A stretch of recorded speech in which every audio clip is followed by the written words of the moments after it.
Today, we are tackling the topic of science in the homeschool. Did you notice I said we? It's a super exciting day today because I am about to do my first in-person guest interview on my channel. That's right, I have someone coming here to my home. We're going to be filming together about science in our homeschool. That's surely a momentous occasion. So I'm just a little bit excited about that one. So this lovely lady that I'm about to introduce you to is actually my children's maths tutor.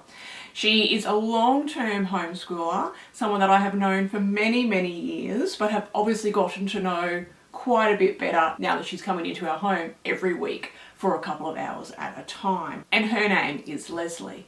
Leslie is a homeschooling mother of 4. Her children range in age from 29 all the way down to 17 years of age. So she has an immense wealth of experience and knowledge and wisdom to impart of her homeschooling journey. But to top that, she's also a scientist, and she's a PhD scientist as well. Leslie has her Bachelor of Science in Biochemistry and has also completed a PhD in her field. So I feel very confident bringing her in to chat with us all today because the knowledge that she has shared with me as I've gotten to know her has been invaluable to my experience as a home educating mother, my experience as a human here on the planet, and the importance of understanding science and why it is imperative that we provide our children with a thorough scientific education. So I'm super excited about doing this with her today. I really can't wait. We'll go to say hi now. It makes me look taller than you. Oh, this is so weird doing this. That's why I said, oh my God, I got my first real in-person guest. Okay, so welcome, Leslie. Thank you so much for taking the time out of your day. Thank you. I appreciate it. And I truly appreciate what I've learned from you over the last few months because I know getting to know you more and talking with you more has definitely opened my eyes into where we can often become a little clouded with our judgment sometimes with things. So it has made me see the importance of why I need to provide a quality scientific education for my children. That's great. So thank you so much for coming along. So let's get straight into it. So I guess the first one is a bit of background with you, as in what led you to homeschooling?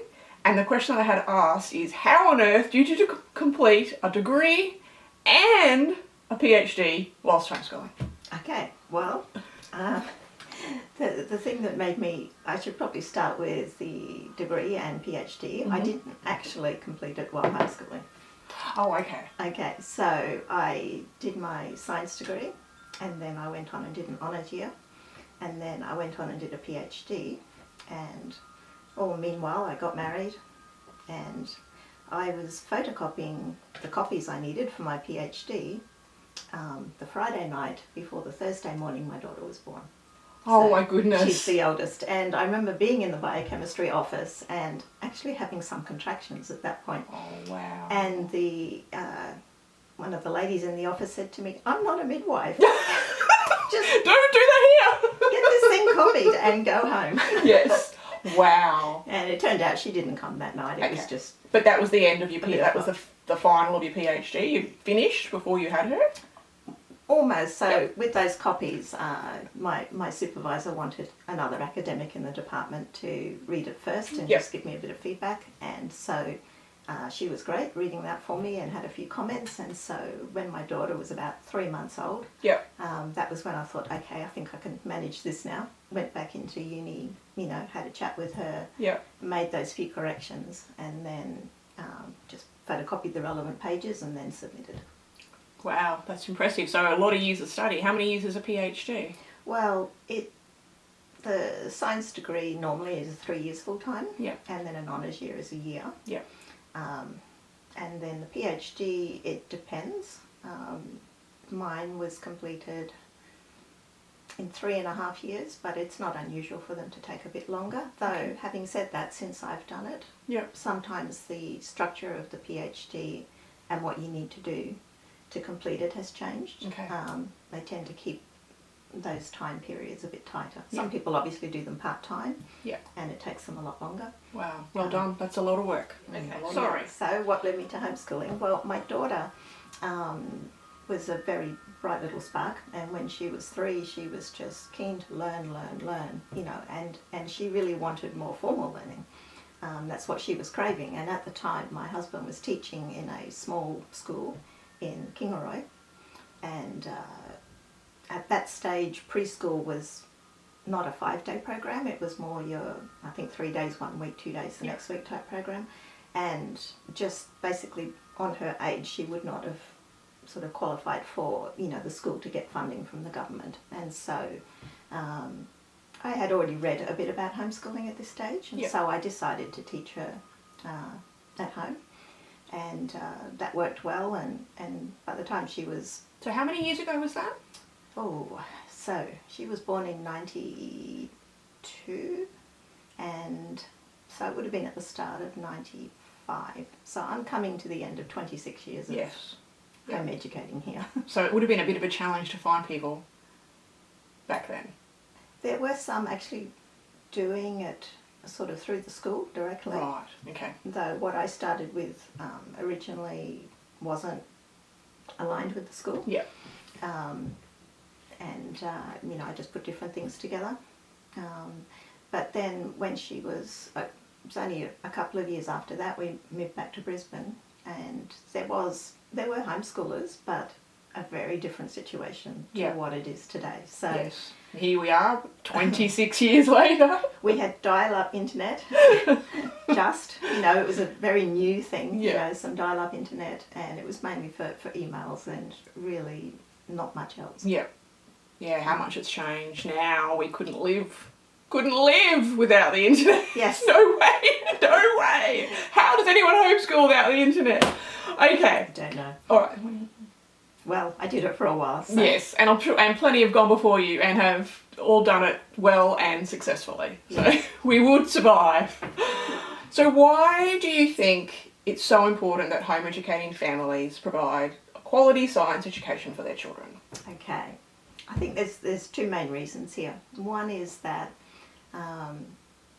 you never know if your child is going to be, you know, really interested in science. Yeah. And that's obviously how it turned out with me. My father was born in 1934 in England, and so World War II broke out when he was 5. His father actually died before he was born, and so circumstances were very difficult. And he was also sent to an orphanage, you know, to escape the bombing and so on. Yeah, wow. So circumstances were very difficult, and opportunities really weren't there. Yeah. When he was 14, he started work. My mother was born with a significant hearing problem, which really wasn't found out about until much later, and I think that probably had some impact on her, her own education. Yep. Although she did learn to read and write very well. Maths really wasn't her thing. Yep. I got that from my dad. Well, we've all got our things. And her mother died when she was 15, so both of them had significant sort of trauma in their lives there. And she went to work at 15 as well. Yeah. But, you know, I went to mainstream education, just the state school, and was interested in science, and the opportunities were there, and so I took up and ran with it. And why I say sometimes you don't know what your children are going to end up being interested in. My middle son, it was actually only after he finished school that he said to me he wanted to become a nurse. Yes. And I was glad that he'd had that science education through his schooling. Yeah. What would you have said though if he hadn't? Because I'm sure that happens a lot of times, even not with science, even with other subject areas where, you know, children grow up and then decide they suddenly want to do this. Yes. So how would that change, or how would that change your thinking if they hadn't and then decided at 16, 17 they wanted to go into science? Well, then I'd probably recommend that they seek out courses where, you know, they can get that base education that they really need. Yeah. And that's important because I know, you know, I was tutoring a friend, she's a friend of my daughter, and I was tutoring her in chemistry for the GAMSAT exam. So this is the exam to get into medicine. Yeah. And she'd been homeschooled, but she hadn't really done very much maths. She hadn't done any chemistry. Yeah. In her homeschool, and so that was quite a steep learning curve for her doing that. So I had to sort of get her from, here to here in a very quick time. Yes. And I felt that her not being really strong in maths, hadn't done a lot of maths during her high school years, really impeded that. Okay. She did end up eventually getting in. Okay. And do you know how well she did in university, or? Well, she's halfway through at the moment. She's right. just finishing second year medicine now. Yes. That's a massive undertaking, medicine. So she's chosen the epitome of science degrees. Yes. Yes. Okay. Well, she did do a health science degree first. Right. Yes. But even with doing that, the chemistry background wasn't there. Yeah. Understand. Okay. Why I think we should teach science. Yes. And that's that I really think there are some very, very important first principles of science that need to be learned. Yeah. Okay, so just to talk about a couple of them, because we can't cover everything, but how to do a fair test and an experiment. The scientific method is very, very important. Understanding logical fallacies like correlation means causation. And the last one is the need to understand content and to understand, when people are experts in an area. Yeah. And all of those things are very important, and you might not think it applies to, daily life here, but I'm going to basically You're going to persuade me that it does. I'm going to talk about why those things are important for everyone to know. Yes, because, let's face it, there are so many things that you're probably going to talk about that 90% doesn't affect me, in my every day-to-day life. So I'm like, well, why do I need to spend a year working through a chemistry textbook that my kid really isn't going to enjoy? What's the point of that? So, okay, all right. Okay, so I guess we should probably start with young children. How do we get started with young kids? What's the real important things that we need to do with our little kids? So when I say young, I guess I kind of look at maybe under 10. Yeah. You kind of in that same wavelength, like under 10. So what are the most important elements of science that those young kids need to be exposed to? Okay, well actually I'd like to take it back a little bit further. Okay.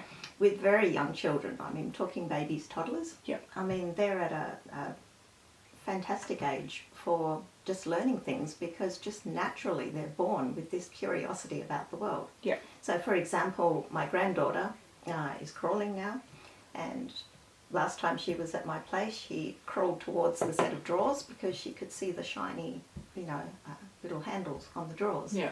And so, I could almost see the thought processes in her head happening, crawled over to it. Oh, what is that? If I touch it, what does it feel like? If I lift it up, what happens to it? Yeah.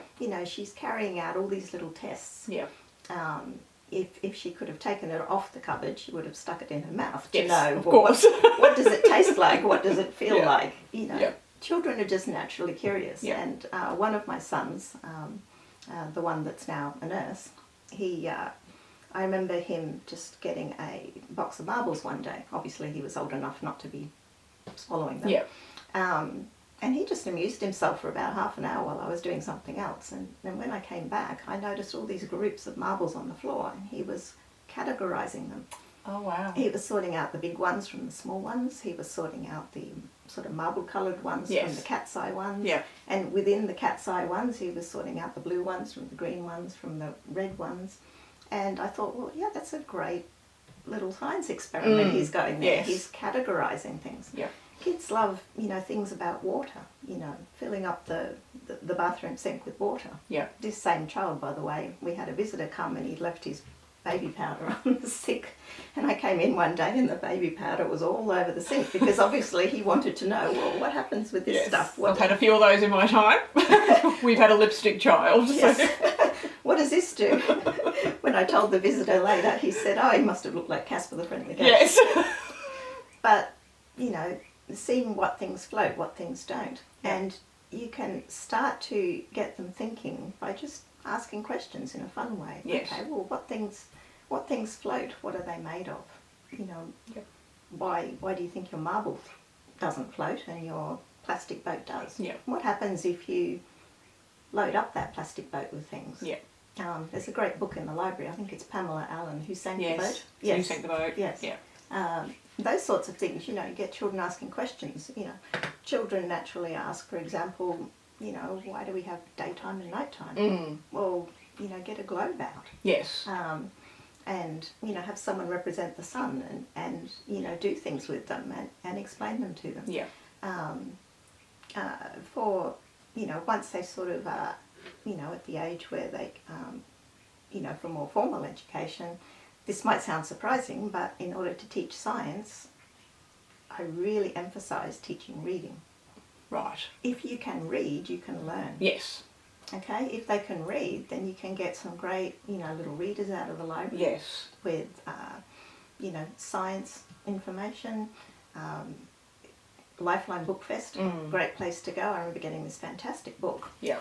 Which really illustrated very well, you know, the moon phases, the seasons, the... Do you know they're only in Queensland, Lifeline Book Fest? Sorry, if you're not in they? Queensland. Okay. I mentioned that another of my videos, and someone said, Lifeline Book Fest, what is this thing?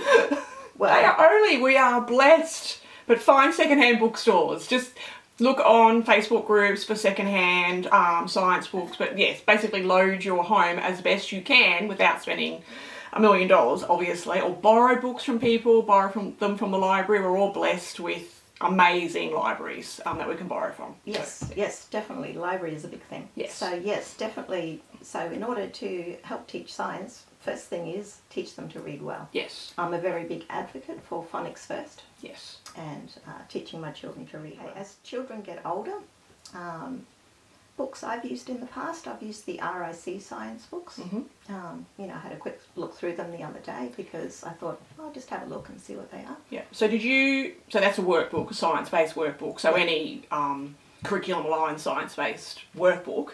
But did you use that as is from beginning to end? So, you know, you had your child complete all of the work pages, or did you use it in a way where you as the parent and also a scientist could look at what the activity was asking of you, but this child didn't necessarily need to complete the pages in the workbook to cover what was in the workbook? Does that make sense? Yeah, it does make sense. Most of the time I did the workbook activities Yep. because they seemed reasonable. And obviously as a scientist I can add in so much more. Yes. And particularly the asking questions, you know, always asking questions because that's very important in science. It's the very start of the scientific method, asking questions about what's around. So RIC science was good.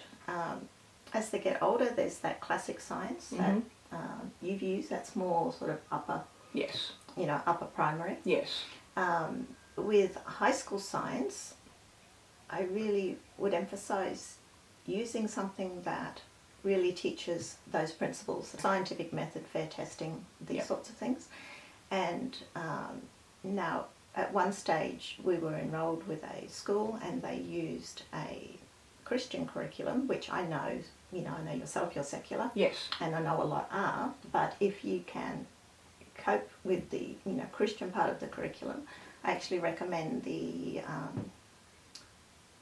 Exploring Creation with General Science, I think was the first one. Is that Apologia? Apologia, Yes. that's right, Apologia. Yeah. Because he does actually go through fair testing, the scientific method. Yeah. He really does, you know, talk about those things, and they're really very important. Yeah. They were actually quite good. Yeah, okay. I found those books good. Yeah. I had a few people say to me, oh, the problem is we don't sort of have a teacher's guide, we don't have answers. Well, I guess for me as a scientist that wasn't an issue. Yes. But I can understand people coming from that point of view. And I think, yes, that's definitely, and even as I'm sitting here listening to you, the questioning component, when you don't have a strong science background yourself, it's fine for little children. Yeah.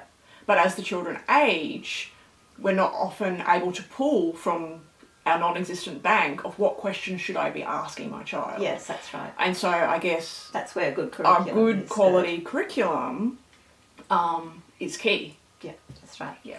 Now, all of my children, and I'm on the last one now, finishing year 12 have done their senior through the Brisbane School of Distance Education. Yeah. And where they've done science, I've actually generally found them to be quite good. So my son at the moment is doing psychology, and this is at the point where, well, okay, that's not my area, and I need that expert help. Yeah. And so enroll them in a course. I mean, you don't have to go through, you know, a state school distance education. There's open university courses that can, you know. Yes, or even MOOCs, you know, the free, at that younger level, they can try edX, trying to think of some other ones. But they're put out by universities, but they're just not an accredited university subject. Yes. Yeah. Yeah. And definitely when it comes to curriculum, if you know, especially if the children do give you an indication of what they're interested in and that they might be wanting to do science, work backwards from where they want to go. Yes, that makes sense. And provide the, you know, the curriculum that's needed, and particularly if you're not a scientist and you do struggle with it. Yes. Make sure that they're getting that teaching that they need. Yeah. Okay, great.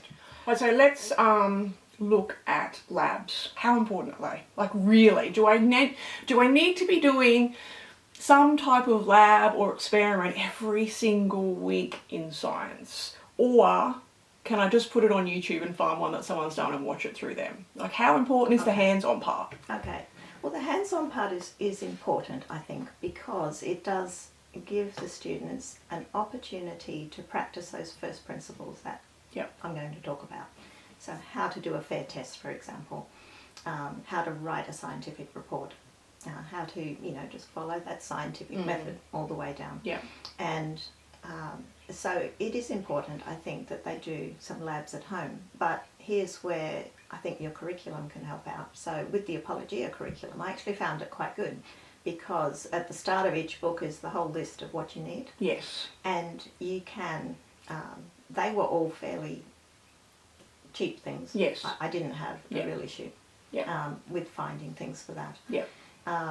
So I guess it's a really important part of when looking for a curriculum that we actually look at the materials that are required to go along. That's right. With the curriculum. And I think it's important too, I probably should discuss the safety issue. I know someone on the Home Ed page recently was talking about getting scientific equipment, and they were asking about chloroform, and I'm thinking, no one is going to sell you chloroform because it's a liver toxin. Yes. Okay, so what about when we get to the stage where the kids are getting older and the experiments become more involved and they are asking for things like chloroform? I haven't had that come up, but if they are asking for those substances that we know we can't get our hands on, what do we do? Okay, so there's a few different options. So if I mentioned I've put my children into distance education just for the last 2 years, year 11, year 12. They will send out kits, science kits, and you know, you return them after a while, and that can be great because they can have things in there that are quite expensive. Yes. And so you can use them without, you know, huge cost. Yeah. And you do pay a higher fee, but you get, I think, some money back off that. Right. Yeah. I'm assuming some non-state schools of distance education do that, and also running tutorial days where they come in and do labs. They're invaluable too. If your students aren't involved in a distance education school, then home education groups that can access university. Yeah. I think the University of Queensland runs labs for school students during the holidays. Yes. QUT runs STEM workshops. Yeah. What about accessing, I know I see people talking about accessing university students, possibly come in and do some hands-on. What do you think about those type of things? I think that the issue would be the equipment. True. Yes, we wouldn't have the lab. Getting the equipment, you really wouldn't have the lab set up. Yes. And obviously there's a big safety and insurance issue involved in that. Yes, that makes sense. Yeah. Also too, one of my sons did a day at the, I think, Translational Research Institute at the PA Hospital, and that was great. Yeah. It was great for me. I was back in the lab using my microphone. Yes, you would have loved that. My parafilm. Yes. It was great, and it just happened he wasn't well enough to do the second one of that. Okay. But yeah, that was a good day, and that can just give these students a taste of that particular area. You know, a student who might have gone to that day might have said, well, wow, I'm really interested in genetics now, and you know, I can see then you can go away. I can see how useful it is in real life, and they could go away and say, oh yeah, that's what I want to do. Yes. So then you can seek out more opportunities for that. That all makes sense. So basically, keep your eyes open. Yes. And look out for those things on home ed pages. And it's great when people organise these things. Okay, great.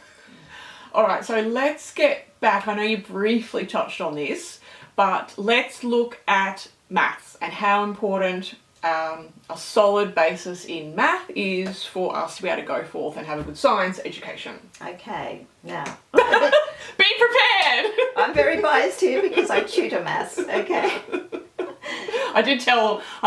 When I first introduced you before you arrived, I did say that you were our maths tutor, so yes. Yes, maths is absolutely 100% important in science. Yeah. Okay, so at the moment, my son in year 12, for example, he is doing statistical maths, and statistical maths is very important in biological sciences, for example, psychology. Yeah. How do you know, for example, that the results you get from your experimental group are significantly different from the results you've got from your control group? Yeah. And that covers things like p-values, it covers things like confidence intervals. You know, are you 95% confident that the result is between this level and this level? Yes. Also correlation coefficients, how one variable relates to another. So our values, those things are really, really important, and especially in our current climate with what's going on in the world. Yeah. Things like COVID, for example. Yeah. Okay, looking at groups of people being treated with particular drugs or vaccinations or whatever. Yeah. Lots of statistics involved in Yes. that. And it's important to understand those statistics. Yeah. Otherwise, you don't really know whether the differences in the two groups are significant or not, or whether they could have just occurred by chance. Okay. In other areas of science, studying vectors, for example, in maths, very important for engineering. You know, civil engineering, you want to be able to make sure that they're building bridges properly, and they need to understand the maths that's involved in that. Yes. Now, this is an area that I'm not very familiar with, but my son-in-law is an electrical engineer, and he tells me that complex numbers, which, you know, I've done and tutored, Yes.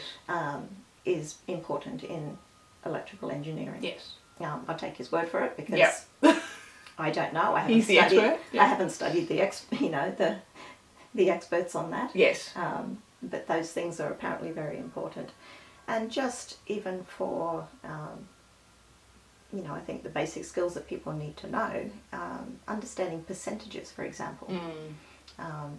So when you read an article saying, well, there was in this group it was 30% higher that, they lost weight with this diet or whatever, just understanding what percentages really mean. Yes. In my work in the lab particularly, it's important to understand ratios, dilution factors,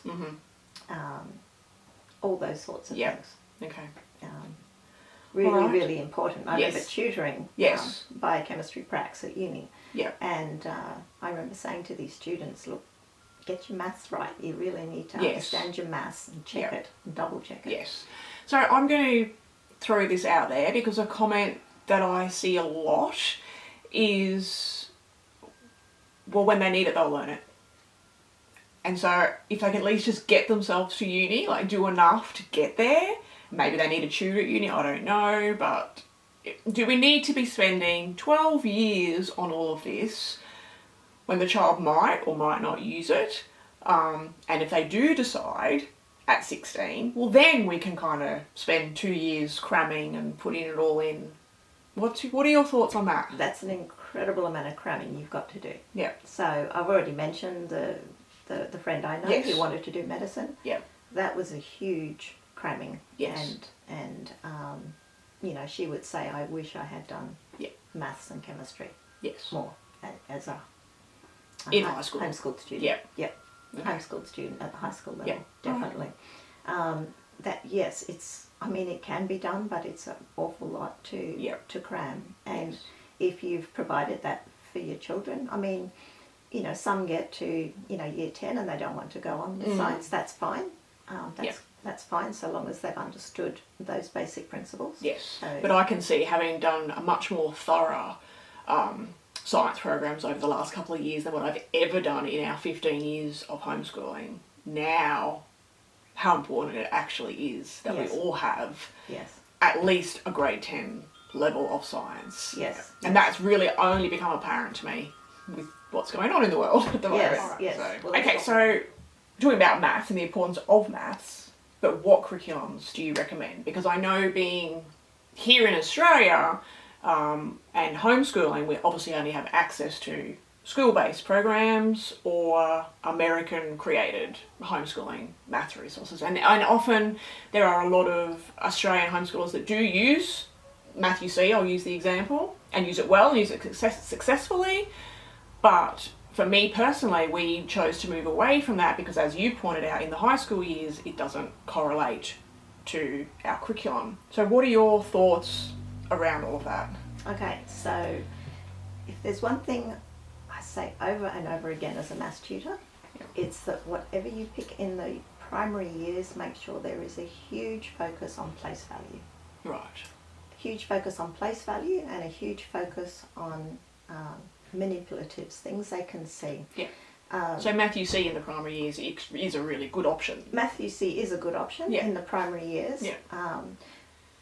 You know, I've had students come in, you know, from mainstream, and, you know, even at grade 5, grade 6, grade 7 level, I'm still getting out the MAB blocks. Yes. That's how important understanding place value, what each thing means. Yeah. It's very, very important. The Math UC blocks are actually really good for kids who've got dyscalculia, because these kids really have trouble sort of with the concepts of number. Yeah. And with the Math UC blocks, you can also use Cuisenaire rods. They can really see how the numbers relate to one another. Yeah. It helps them with, you know, counting. So they really need that visual counting always on their fingers, for example. Yes. And then we can use those blocks and other tricks to help them to skip count rather than just count by ones. Those sorts of things. Yeah. So definitely in the primary school, something like Math UC is good with supplementation. Once they get, you know, beyond that, I think I know with my youngest we stopped with Zeta before going on to pre-algebra, and then he went on and started year 8 with, I think I used Pearson. Yeah, so on a national curriculum aligned maths program. Yeah. So Pearson is good, and Maths Quest, Jacaranda Maths Quest. Yeah. They're both very good. Yeah. But one thing I will say about them both is they both have exercise after exercise after exercise. As we've been finding out. If you've watched any of my other recap videos, you will know. You don't need to do every single problem in the exercises. If they understand it, move on. One of my mottos is the curriculum is made for the child, not the child for the curriculum.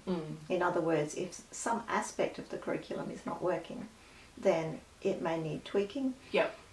Or you may need a completely different curriculum. Yep. Depending on the child. Yes. Okay. Yeah. All right. Yeah. Thank you. Okay, so let's move on to the all-important scientific method and keeping records. One, how important is that? And two, especially a lot of us homeschoolers don't necessarily like to use pre-packaged programs. We like to kind of do our own thing. So how do we learn, teach and understand how to keep good scientific records if we're not necessarily using a curriculum that teaches us to do that?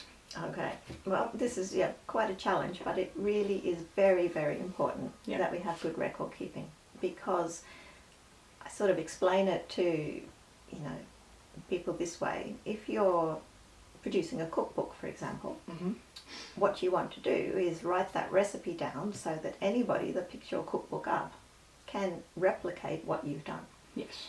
And I know I've been frustrated sometimes going on the internet, looking at a recipe, thinking, oh, okay, this looks good, downloading it,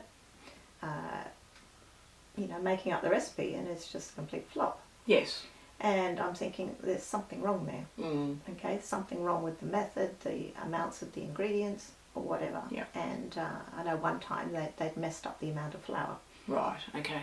And so Yeah. I eventually had to just work it out myself, add in an extra cup. Yes. It was a whole cup of flour. Yes, but in the science world, that would basically destroy an entire massive ongoing experiment. Yes, well, Yes. yes, well, part of the scientific method that we'll also talk about is that other scientists need to be able to replicate your results. Yes. And so it's very important that you write everything down that you've done. Yeah. And just in the practical day-to-day doing experiments, for example, in one particular set of experiments I was doing, the compound that we had to order was labelled with carbon-14. It was very expensive. So I had to be careful with it, not to waste it. Yeah. I remember whenever we used to get it in, I would divide it into 3 vials, Mm-hmm. and then I would use those for my experiments. Well, one day I did one experiment, and when I got the results, it was scrambled eggs. Made absolutely no sense whatsoever. Yeah. Duplicates didn't match. And, I had to sit and think, okay, well, what could have caused that? Yes. And because what I was doing was measuring the, radioactive emissions, I thought, well, okay, it's probably one of those 3 vials. There must be something wrong with it. Oh, okay, right, something with the actual ingredient. Okay. So, go back to my lab book. Okay, I used vial number 3. Yes. Okay, all right, let's take that vial number 3 and let's just run a quick experiment doing something that should work to see if it's that vial number 3. Yeah. Well, when I ran it again, sure enough, it was that vial number 3 that was a problem. Okay. So when you keep good records, you can go back and see what went wrong. Yes. And it's something that I always say in maths is show you're working. Yes. Maths teachers will say this all the time. Yes. Show you're working. And the reason we do that is because your working can be fantastic. And then you've just made a slight calculation error on your very last step. Yeah. Now, in a test-based situation in school, if you had shown all your working, you'd get almost full marks. Yes. If it was worth 6 marks, you'd get 5 out of 6 because you just made that slight calculation error. Yeah.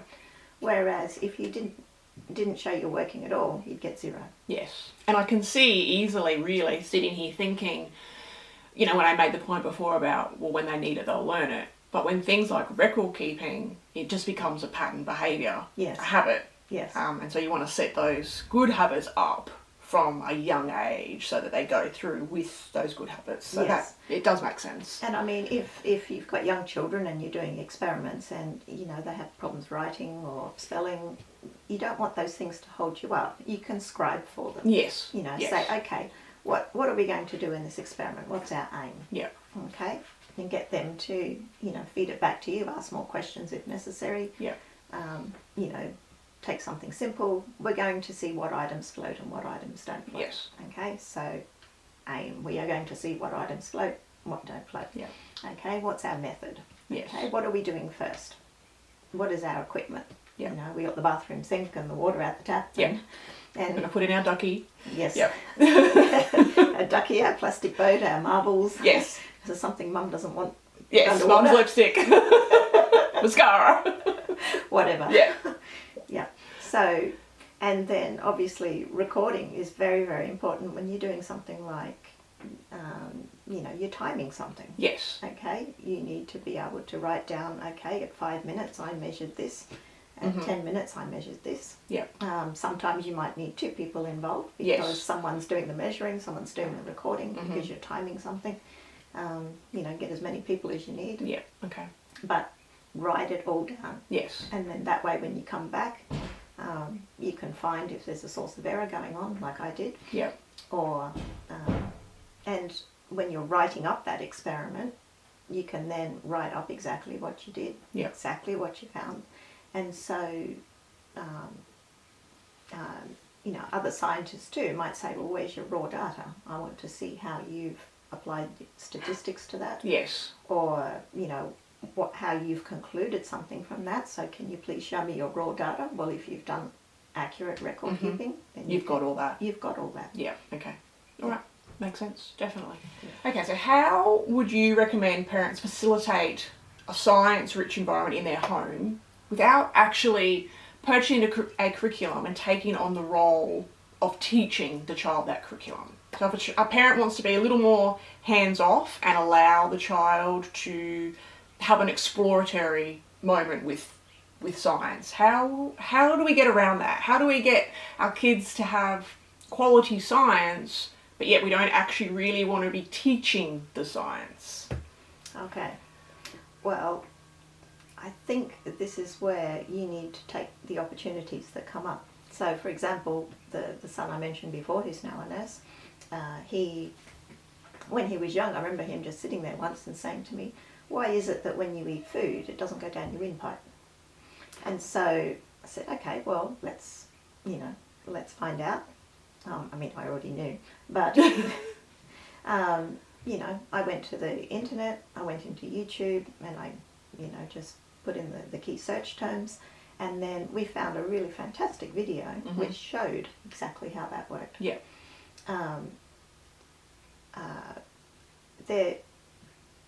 The sort of use of the word teacher I find a little weird. So, for example, I remember a teacher once saying to me, "Look, with the home educating, when do you stop being a mum and you start being a teacher, and vice versa?" And I thought, well, that's a really odd question. I don't stop being a mum. I mean, mothers teach their kids things even if they send their children to mainstream school. Yeah.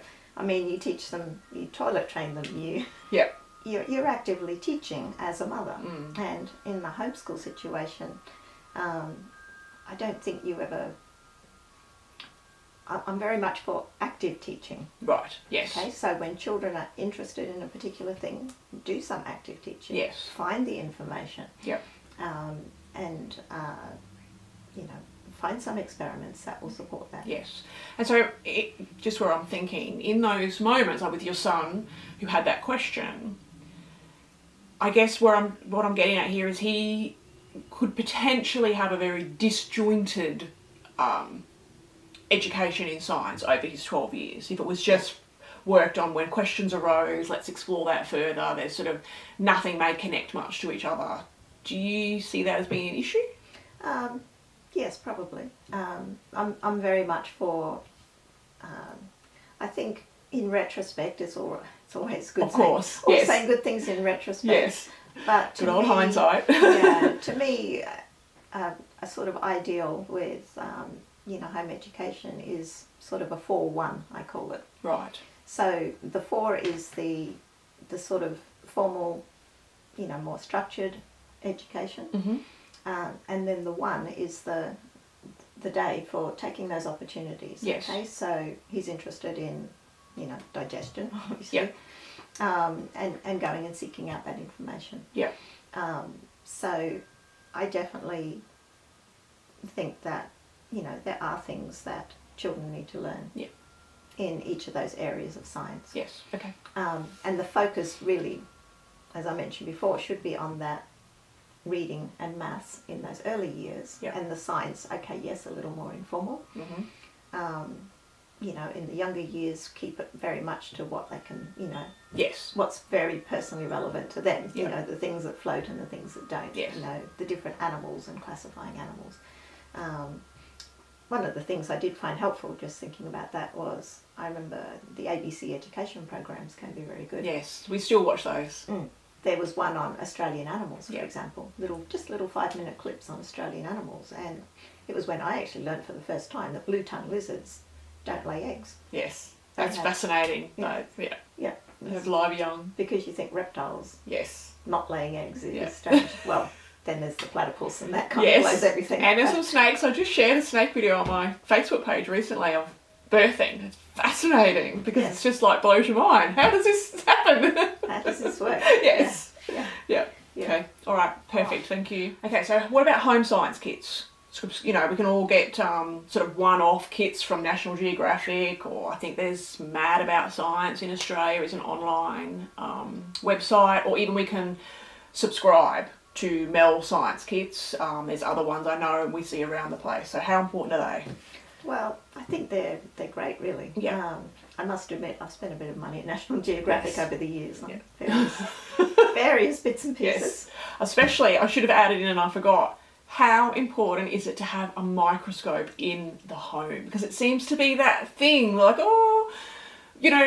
we're not doing science, we don't have a microscope and a telescope and all those big purchases. Yes. So for a lot of people, that's just going to be out of their reach. Yes, yeah. Well, I think a microscope is really, I didn't have one for mine going through. Yeah. I think understanding the principles of it and, Yes. you know, is important, but to actually have one, not necessarily. And the reason I say that is because most of the microscopes that you can buy, you know, at National Geographic or whatever, they're not worth having. Okay. They're just toys? They're just toys. Okay. Well, that makes me feel better. To get a microscope that's going to do the sort of job you want, you've got to pay a bit of money. Yes. And so, yes, I generally wouldn't recommend it. I mean, if you could get one second hand that someone has, you know, spent the money on, yes, and then is selling second hand, yes, that might be the way to go. Yeah. Even things like telescopes. I know one of my sons was very interested in the night sky, and so was talking about, you know, he'd like to get something to look at it, and yeah, and so I thought, well, I don't know anything about this, so I talked to my sister-in-law, because her partner, he loves looking at the stars, yeah, and I was asking about telescopes, and his first up recommendation was, don't buy a telescope. Get a good pair of binoculars. Start with that. Yes. For one, it's a lot cheaper. Yes. And probably more uses as well with binoculars. Yes. It's portable. Yep. And then if they lose interest, you don't end up with this huge telescope you've paid a lot of money for. Yep. We've been there. And you have to sell. Yes, that's right. Yes. So we took his advice and we got binoculars. I mean, the only thing is, you know, with a telescope you can, you know, put it on a stand and so on. Yeah. But, you know, he recommended, well, put your picnic blanket down on the grass. He even got up on the roof of his house. Oh wow, okay. We get a bit closer to the sky. Which, I don't recommend safety-wise. Might be a bit slippy. Yeah. And, lie down on the grass and look up. Yes. And so we ended up buying a pair of binoculars. And again, when you're looking to buy that, go online and just have a look. And you'll find that there's experts out there that will say the same. You know, yes. Buy a pair of binoculars. You want at least, 40 by whatever. Yes. I don't know, I don't remember. Yep. I just remember asking for the recommendation. Okay. I guess there's so many sky watching clubs as well. They all have their massive telescopes, so you can tap into something like that. Yes, so, yeah, that's right. That's right. All right. But your everyday kits and things like that, I think some of them that we've had over the years, I felt have been nothing more than a toy. Where then there are others which are a lot more expensive and are definitely more quality science. So I guess there's that, you know, deciding factor between which kits are more valuable and, you know, should we be loading our children up with kit after kit? Talk to people who know something about whether the kits are any good or not. Yes. I know one kit I did buy which was good with the click circuits. Oh yes, we've got some of those. They're good. Yeah. I found they were good, and it just helped with sort of fiddling with little bits of wires and so on. To have the click circuits certainly helped. Yeah, no, they're quite good. And teacher supply stores, I've actually found, can be really good for good quality science material as well. So see if you can find one of those.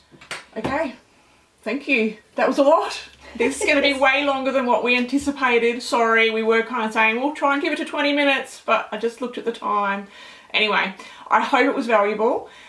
Please leave any questions you have down in the comments box below. If you did get something out of it, please do us a favour and hit that like button, because that way we know that it has been valuable to you. Wow, that was a lot. Don't you agree? We packed in so much into that video, yet there is so much that we didn't cover. So that leads us into the fact that we absolutely need to do a follow-up video to this first one. So be watching for when that one is released in the next few weeks. We have also considered the idea of putting together a brief PDF printable that will go along with these videos. When we get around to doing that, I will pop links into the description box below. So just keep an eye out for that one, because I'm sure that you'll see it either here on YouTube or somewhere on my socials. So as always, thank you so much for being here. Thank you, Leslie. I really appreciate it. Until next time, bye for now.